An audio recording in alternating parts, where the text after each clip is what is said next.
বনি ইসরায়েলের যুগে এক আল্লাহর ওলি, তার পাশে থাকতো এক বেনামাজি।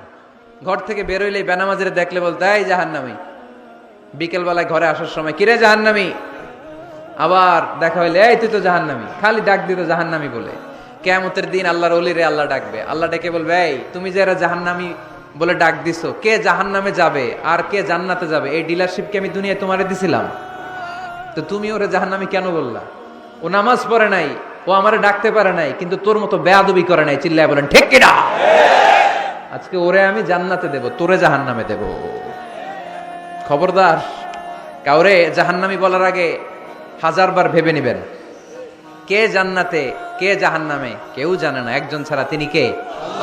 সবাই যদি জান্নাতে যায়, জান্নাতে তো ঠেলাঠেলি হবে আজকের মতো। ঠেলাঠেলি হবে না? সর্বশেষ জাহান্নামের আগুনে 1000 বছর পুরে যে লোকটা জান্নাতে যাবে, তার জান্নাতের সাইজ হবে এই পৃথিবীর 10 গুণ। জান্নাতের এক একটা যে দরজা হবে, বিশ্বনবী বললেন, মা বাইনা মাক্কা তাওয়া হাজার। সৌদির মক্কা শহর থেকে বাহরাইনের হাজার শহর যত লম্বা, জান্নাতের এক একটা দরজা ঠিক তত লম্বা। সেই হিসাবে এক ধাক্কায় কয়েক হাজার কোটি জান্নাতি একবারে ঢুকবে। আমরা আমাদের দরজা দিয়ে, ঘরের দরজা দিয়ে একসাথে কয়জন ঢুকি? বড় জোর 2 জন, তার চেয়েও ধাক্কাধাক্কি করে সর্বোচ্চ। জান্নাতের এক একটা দরজা দিয়ে এক ফাউজে একবারে ঢুকতে পারবে কয়েক হাজার কোটি বানি আদম। তো ওই জান্নাত যদি আল্লাহ সবাইরে দেয়, আমার কোনো সমস্যা আছে? এজন্য ইবাদত নিয়ে যেন আমরা কখনো অহংকার না করি, ইলম নিয়ে যেন কখনো অহংকার না করি। আমরা যেন বিনয়ী হই, আমরা যেন নিচু হই। কেউ নিচু হতে চাইলে আল্লাহ তারা টেনে ওঠায়, আর কেউ উপরে উঠতে চাইলে আল্লাহ থাপ্পড় মেরে জামিনে গেড়ে দেয়। চিল্লায় বলেন ঠিক কিনা? সাইয়েদনা আদম আলাইহিস সালাম ভুল করলেন, ক্ষমা চাইলেন, ক্ষমা করে দিল কে? এজন্য আমাদেরও যদি ভুল হয়ে যায়, আমরা আল্লাহর কাছে মাফ চাইবো। মাফের দরজা খোলা আছে না নাই? আবার সাইয়েদনা ইব্রাহিম আলাইহিস সালাম দোয়া করলেন, রব্বি জাআল্লাতি ওয়া মিন যুররিয়াতি রব্বানা ওয়া তাকাব্বাল দুআ।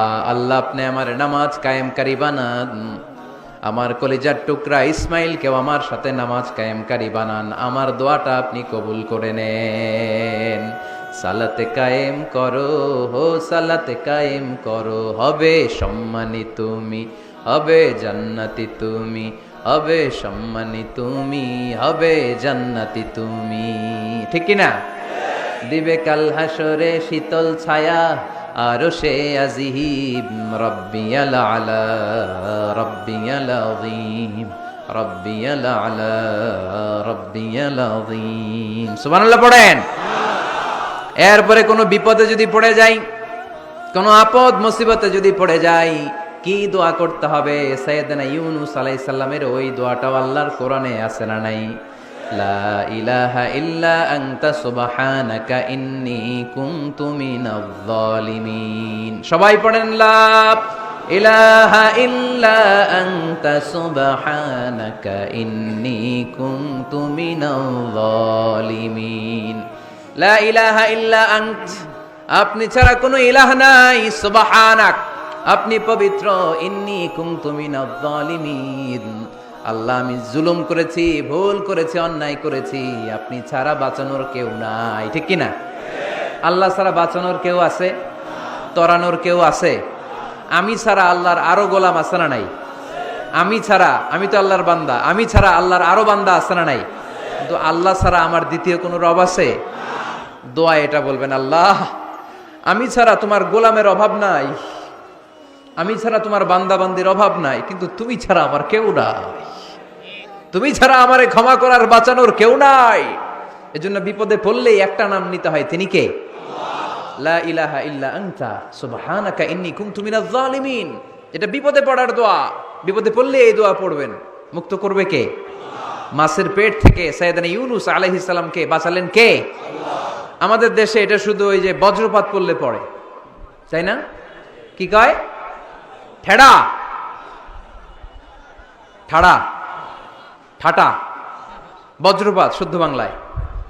যে বজ্রপাত পড়লে পড়ে, আসলে শুধু বজ্রপাতের সময়ই না, যে কোনো বিপদ দেখলেই কি পড়বেন? লা ইলাহা ইল্লা আনতা সুবহানাকা ইন্নী কুনতু মিনাজ জালিমিন। 71 সালে পাক হানাদার বাহিনী এদেশের মানুষদের উপর অনেক অত্যাচার করেছিল। বেশি করেছিল আমাদের হিন্দু ভাইদের উপর। মুসলমান হলে ছেড়ে দিত, হিন্দু হইলে গুলি মারত। এক মুসলমানদের রাস্তায় থামাইছে পাক হানাদার বাহিনী, আর জিজ্ঞেস করতো কালেমা বল, কালেমা বলতে পারলে ছেড়ে দিত।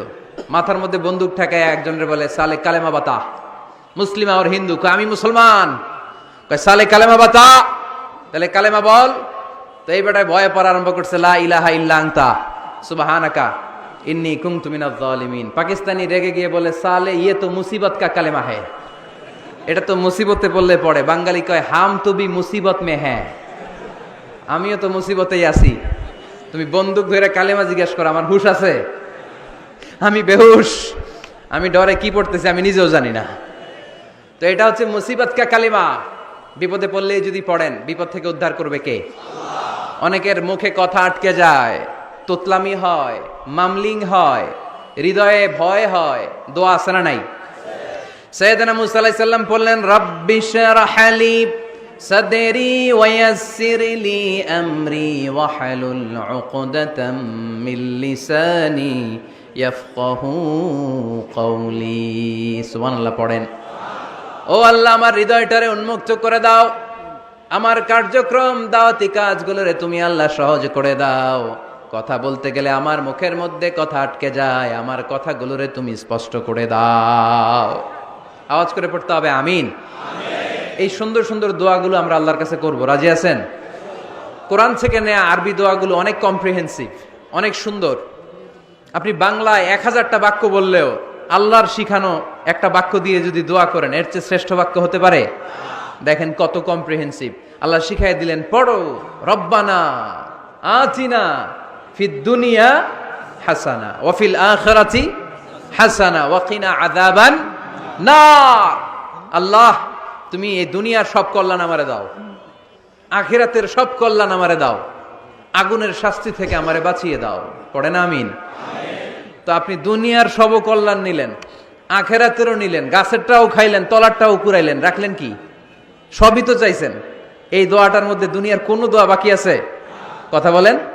রব্বানা আতিনা ফিদ দুনিয়া হাসান, আল্লাহ দুনিয়ার সব কল্যাণ লাগবে। ওয়া ফিল আখিরাতি হাসান, আল্লাহ আখিরাতের সব কল্যাণ লাগবে, আগুনের শাস্তি থেকে বাঁচানো লাগবে। তো আপনি বাকি রাখছেন কিছু? এই একটা বাক্যের মতো বাক্য গোটা বিশ্বটারে বিক্রি করলে হবে। এজন্য কোরআনের দোয়াগুলো আমরা বেশি বেশি পড়বো ইনশাআল্লাহ। পড়েন।